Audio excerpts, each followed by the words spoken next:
tots, benvinguts a un nou vídeo al meu canal. Avui parlarem sobre un tema molt important i molt poc parlat, el càncer. Comencem. El càncer és una malaltia que es pot definir com un creixement descontrolat de cèl·lules anormals, que poden envair altres parts del cos. Es classifica segons la seva ubicació d'origen, independentment de la seva propagació a altres òrgans. Hi ha diversos tipus de càncer, classificats principalment en càncers hematològics, com la leucèmia, i tumors sòlids, com el de pulmó. Cada tipus presenta característiques úniques i requereixen enfocaments diferents en el tractament. La classificació del càncer és crucial per determinar el tractament adequat i l'estudi de la malaltia. Conèixer el tipus i l'etapa de càncer ajuda els metges a personalitzar els enfocaments terapèutics per a cada pacient.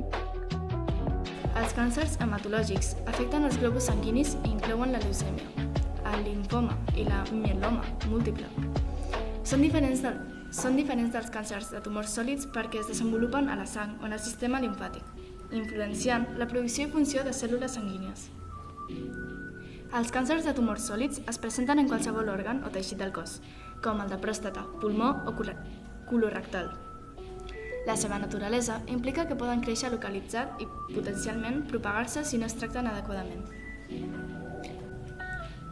Els càncers hematològics tendeixen a expandir-se de manera sistemàtica, afectant més ràpidament la sang i el sistema limfàtic.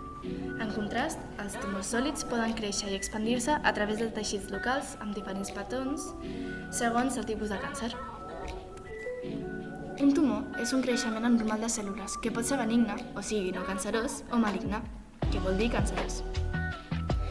Els tumors benignes no es propaguen als teixits i generalment no representen una amenaça per la salut, mentre que els tumors malignes poden invadir i danyar els teixits adjacents.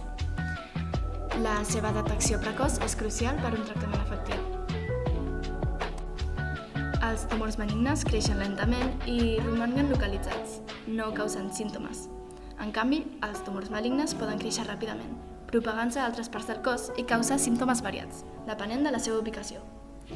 Els malignes requereixen tractaments més agressius, com la quimioteràpia i la radiació. El tractament dels tumors depèn de la seva naturalesa.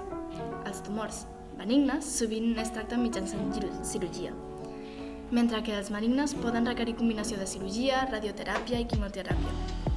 L'elecció del tractament es basa en l'estadi i la localització del tumor. Les cèl·lules canceroses es desenvoluparan a partir de múltiples canvis genètics. Aquests canvis poden ser causats per factors com l'estil de vida, els gens heredats i l'exposició a substàncies cancerígenes. Moltes vegades no hi ha una causa específica. L'etapa del càncer es determina mitjançant proves que analitzen la mida del tumor i la seva propagació. Les etapes més baixes, com la primera i la segona, indiquen poc desenvolupament, mentre que les més altes indiquen un càncer més avançat i disseminat. El càncer pot estendre's des del lloc d'origen a altres parts del cos a través del sistema limfàtic o del torrent sanguini.